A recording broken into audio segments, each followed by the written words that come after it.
Sir, do you have a time frame when you're going to unmask this person and maybe file a case? Would depend on how fast we can do the verification kasi medyo ano rin po ito, medyo alam nyo naman, medyo mahirap din po ito.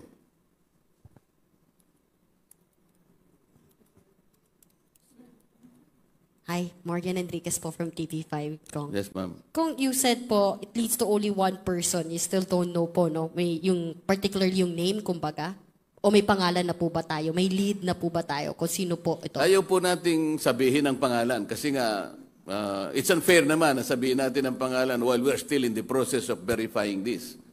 Kailangan po, ako naman po ang laging naging prinsipyo ko po, palagi po akong sigurado, hindi po ako, kumbaga sa namamaril, hindi po ako bumabaril ng padaskul-daskul lang. Sharpshooter po ako Hindi po nyo na itatanong. Sige. Pero kung, so ayaw nyo lang po sabihin yung pangalan, pero ibig sabihin may pangalan na po tayo, gaano po kataas na official po ito sa COMELEC? Basta po official po ng COMELEC. Let's leave it at that. Yes, sir.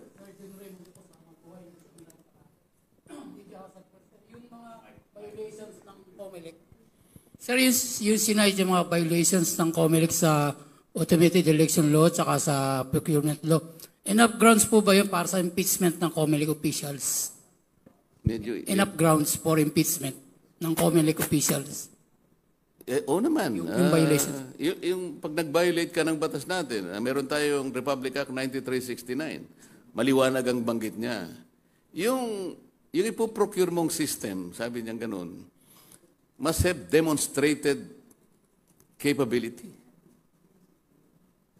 At kinakailangan it was successfully used in prior elections, here or abroad. It's incumbent upon them to produce precedents, actual experience that these machines are the ones that we needed, based on the categorical mandate of the law. Yung terms of reference lang niya The minimum requirement, sabi niya ganun, there should be a combination of two applications. Sila mismo gumawa ng terms of reference. Sabi niya, it is a hybrid machine, a combination of OMR at saka yung DRE. Yun nga lang, DRE and OMR separately used in other countries, sumablay na Ito pa kayang pag i-merge mong dalawa, you will use a combination of two applications in one machine, but without producing an evidence that they can work in our jurisdiction. Problematic na po yun. Kinakabahan naman ako doon. Aren't we supposed to look into the outcome of our elections? Yung integrity po nito, pinag-uusapan natin. Huwag na po nating pag-usapan yung 18 billion, although pwede rin naman nating masyadong malaki naman po ito. Hindi po 1.8 billion ito. 18 billion. But more than the amount itself, more than that, there is a more pressing issue. This is the integrity, the credibility, and the sanctity of our national elections. Sir, do you have any plans to initiate an impeachment complaint against the... Let's cross the bridge when we get there. Siguro ang iniisip ko ngayon is to file an appropriate resolution, an inquiry into the subject matter, para sa ganun mapadali natin o magkatulungan tayong lahat. But foremost, kaya ko po tinawag ito. You are all responsible members of media. Alam ko po na pare-pareho tayong may puso ng hindi natin pababayaan na basta na lang mapariwara ang quality ng ating election. It is also your responsibility, hindi lang po ako. Kaya ako po tinawag ito para magkaisa tayo. Pagtulungan po natin ito alang-alang sa ating bansa. Sir, Gabriel Lalo po from Inquirer. Sir, I was about to get to that point. Kung magpa-file po ba kayo ng House resolution about it? I intend to. Tinatapos lang po natin yung verification. Talaga pong importanteng ma-verify po ito. Sir, hindi ba siya mako-cover nung current? Mayroong kasing hearings din yung Committee on Suffrage, di ba sir? Tungkol dito sa issue na to. Hindi siya mako-cover nun para mabilis na lang. Kasi wala namang specific hearing kasi based on this Noong huling hearing po nila, nakapagsalita lang po ako on other matters. Ang pinag-uusapan po natin yung wala ng withdrawal sa mga ganito. Ibang issue po ang pinag-uusapan I just ask the chairman a few minutes if I can talk on other matters because it's so important to me. And I took advantage of the presence of COMELEC representatives. Sinabi ko na naman po ito. Kasi gusto ko po talagang magsalita sila at ipaliwanag po lahat ang agam-agam kagaya ngayon na pinag-uusap. Ito, lumaki na po and the plot thickens already. Sir, question lang din regarding dun sa machines. Yung sinisita po kasi, di ba, yung sa Miru. Would there be enough time kung sakaling when it happens na makancel yung kontrata sa Miru, would there be enough time to prepare for the 2025? Palagay ko, the President, yung sinasabi ko sa inyo, 2015, the contract was signed in September 2015. 8 months na lang ang natitira for the 2016 elections. At pagkatapos nga, nagkaroon pa ng problema because the Supreme Court made a ruling that the COMELEC should institute or implement yung BCPAT. Ito yung Voter Certified Paper Trail Audit. Walang magawa yung contractor. So it needed 2 weeks. 2 months na lang before the election, nagawa pa rin niya ng paraan. So tayo naman, wala pa tayo sa ganung critical. May 10 months pa tayo, like what we did in 2010. 10 months ang natitira. So sabi ko, wag nating takutin ang sarili natin. Sabi ko nga, medyo natakot ang Supreme Court. Ang sinabi niya, we cannot nullify. Although dapat ni-nullify niya na po. With all due respect to the COMELEC. Kasi sabi niya, grave abuse of discretion amounting to excess or lack of jurisdiction. If the act committed grave abuse of discretion, void po yun legally speaking. Non-existent.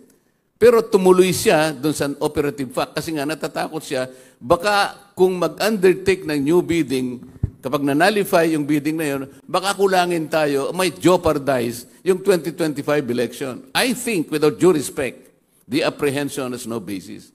Dahil meron pa tayong maliwanag na 10 months as we speak today. Hi, Kong Marcoleta. Yes, ma'am. Hello, Kong Marcoleta. I'm Melalas Moras from PTV4. Sir, follow-up lang po. Bukod sa pinaplano nating House Resolution, nalalapit na rin kasi yung budget season. Kayo po, ano po yung pinaplano nyo sa nalalapit na budget season? Pagdating pag humarap na sa Kamara itong ang COMELEC, kayo po ba, gusto nyo po bang malinaw muna to bago magawaran o maaprubahan yung hinihinging budget ng COMELEC? Ano po yung mga nakikita nyong kondisyon para malinaw tong issue ito bago sila mabigyan ng budget? Nililid mo ako sa leading question. Siyempre, tatanungin natin siya. It's also an opportunity. Alangan naman bigla na lamang dumaan na lang ba yung budget nang hindi natin. Lahat ng pagkakataon magagamit natin para i-bring up po itong napaka-importanting bagay. We will take advantage of every opportunity to get to the bottom of this. Yun po ang aking ipangangako sa inyo.